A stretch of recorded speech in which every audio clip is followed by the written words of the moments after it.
Ну а в Якутском объединенном музее истории и культуры народов Севера имени Ярославского открыли выставку под названием «Продолжение учителя в учениках». Она посвящена 90-летнему юбилею заслуженного учителя ЯССР, отличнику Высшей школы Советского Союза, учителю учителей Тамары Самсоновой.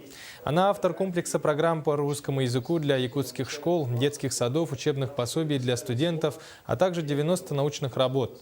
На выставке представлены личные вещи, фотографии, награды и книги Тамары Самсоновой. Конечно, я счастливый человек, потому что дожила до 90 лет.